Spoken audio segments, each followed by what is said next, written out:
Well, especially here now for Mr. RG stuff on YouTube himself. Here is a video, as promised, of my latest find. This is well, I can only assume it's a 1920s, 30s gramophone. I can't tell that it's any newer than that. Certainly from the style it looks early. But this is it from the outside. There will be no demonstration today because there is no crank for it. Well, there is one, but it's not the right thing. I think it's out of a portable. In fact, wait there, I'll show you that. That's what was sat in it. But I've tried it in it, and the shaft here just does not fit. Does not fit the opening at all. That's far too small for this. So I think that at some point the gentleman who had this has had a portable one of some sort, and that was meant for that. Now, walk it over to it, stand back. You're not going to see it all in the picture, but I'll show you the main workings of it. I'll get the lid up. There we are. Now, it's absolutely filthy at the moment. This is exactly as I got it. A word of it to you. The guy who had this has gone into an home, unfortunately, bless him. He's 95 years old, and his house was still decorated from the 1920s and 30s. Everything is old-fashioned. There's nothing modern in it. He only got a TV in the last 5 years of his life, up to now, believe it or not.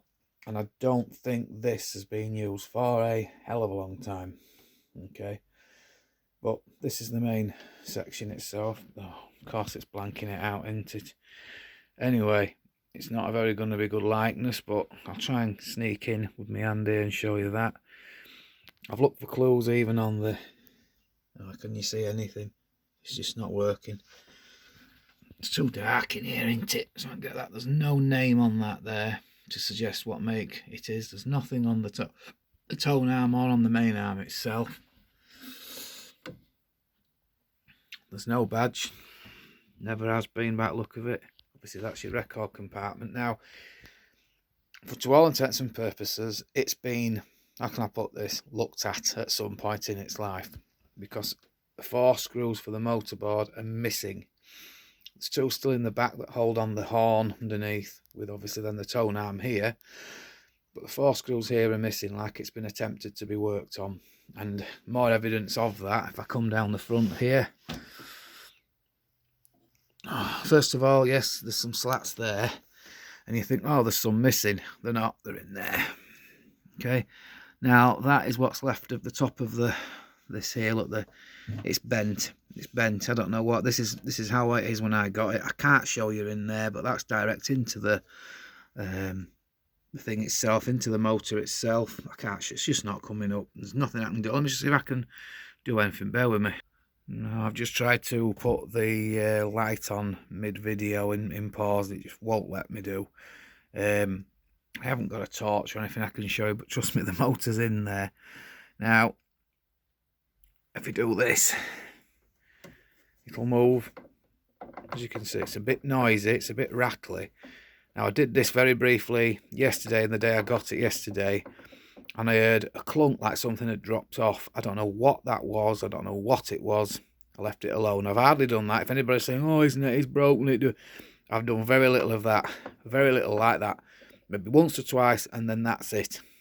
And there's a bit of a jerk there, so look, so it suggests the spring is still in place, or it's just that. Is it the actuator or the compensator underneath with the little balls? I'm not up on these. I bought it because I love this type of thing, but I'm not clued up. Okay. So, excuse the lack of actual, words, things, but there's something on there. It's not like, you can see, I'm not doing it too much. I know I'm not about to go like that or anything like that. But it's just a bog standard machine. There's no 2 ways about it. It's a very bog standard example, but, back in the day, somebody had been delighted to get this. As I say, all these, I've got the slots, they're going to be put back on it. As I say, it's obviously clear someone's tried working on it at some point, given up, and they've just said, nah, forget it. That's obviously a false door. That leads into the compartment for the records. Get that door shut. I will show you one record that I got with it in a minute, because I'm over the moon with it. So you can see it just needs a right damn good clean. I'm going to give that a clean this off, but I want to put this video out so it could be seen. I know I've heard that obviously to get a crank for it I need the motor tight and stuff. Well, I'm going to get round to that. I think the first job on it is to get it cleaned up, obviously. There's the input for the crank. That's going to help anybody, but it's very narrow. As I say, I tried the one, it's not going to focus. No, it's not going to do it. Typical. There we are. Very narrow crank. But, well, what can you say, you know? It's obviously a certain one needed. I've been told it could be a Garrard deck, so it could be a Thorens deck. If anyone's got any clues, let me know, of course. But enough rambling. I'll just show you it open from a distance, because I don't do, you know, where I leave it steady on the camera. I haven't got a thing that holds it. There we are, look at that. You know, so it's no HMV, it's not an RCA or anything good branded like that. It's just a thing. But I thought I'm saving it, because it's only fair to save it, because it would have ended up in the skip. Anything that doesn't get rid of in the house is just throwing, and I couldn't see that happen with this. I've had a number of gramophones in my time, and I like them. I mean, normally move them on, but obviously this took me and my father all our energy to get this upstairs. Yesterday, it weighs a ton, so I'm not in a hurry with this. This is staying. This is staying. I mean, just for the furniture aspects alone, it's beautiful, isn't it? I know it's dark wood and all that, but I don't care less, and I'm certainly not about to take a white paintbrush to it and paint it, because that is criminal. Anybody that does that to furniture needs arresting. If you're on here and you do that type of thing, you don't like what I say, tough. Sorry, but it's criminal. You do it, you're committing a crime. Anyway, enough of that. Let's go show you this record I'm on about. Oh, well, I've got you on the subject before I do that. Stuff like this came from the same house, you see, look. That's a vintage bottle of 1929 Bass Ale. Still corked. Yeah, that is Prince of Wales Ale from 1929, still corked. That one there is a bottle of the rarer version of it's Royal Ale, when you know, the more common one's the King's Ale from 02. That's from 1911. 1911, yeah, I was right. Labelled front and back. Lovely things they are, just great keepsakes. The guy at the pub, you see, there's that came from him and his pub, and then that, which I've already know is a rare beast on its own. Lovely little it's Wills or Ogden's flake. There look, St Bruno flake. There's only one online, and that's on a museum page. This is the other one. Oh, I've had all sorts, including that speaker, look. But I've got that currently. Can't see my video on this, is terrible. That's currently hooked up to my my bush here. Yeah. Now back to the job at hand. This old girl, if we see. Right, and the record that I have selected to show you that I found in all of this, that I cannot believe I've found. Let me know what you think. I'm not going to take it out of the sleeve. It's too precious. I have heard, just get the picture in thing. I've heard that these are quite rare indeed. It's there, the Empire Day messages to the boys and girls of the British Empire from His Majesty King George V and Her Majesty Queen Mary. 1978 shellac record.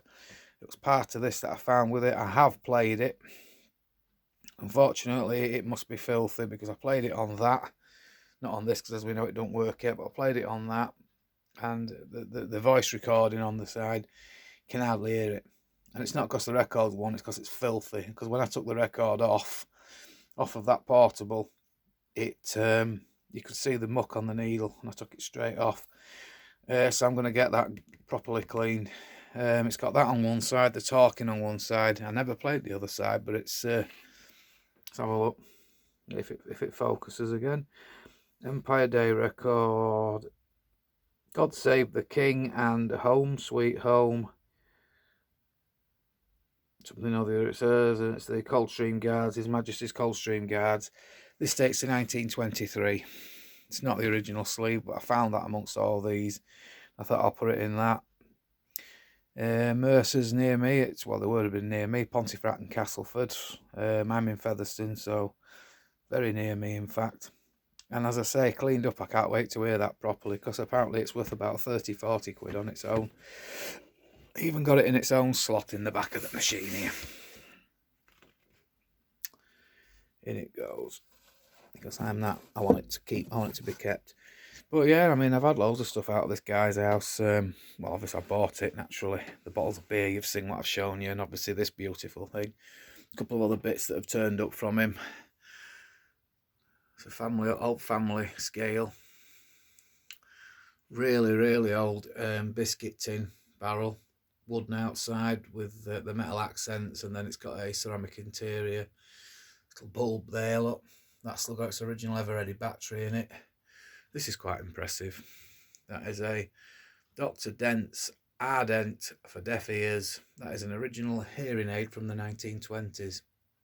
Yeah, loads of stuff. This gentleman is so eccentric. He had lots of stuff. It's full in this box as well, which I'm not going to get out right now. Absolutely tons of it. Paperwork, documents, old, all sorts of stuff. But that's the focus at the moment right now. That is my focus, trying to get that going again, trying to get that looked at, and get it playing its heart out again, because that's what it's all about, music. And the gramophone's all what I've got. Well, obviously it's all that I need to do now is get that going. That's my goal, as it were. So a bit of a longer video today. Sorry for waffling on. Hopefully we can get that together, sorted out, eh? If you've got any advice for me, let me know. And thanks for watching this, and hope you enjoy it, apart from my rambling. Okay, see you next time. Bye-bye.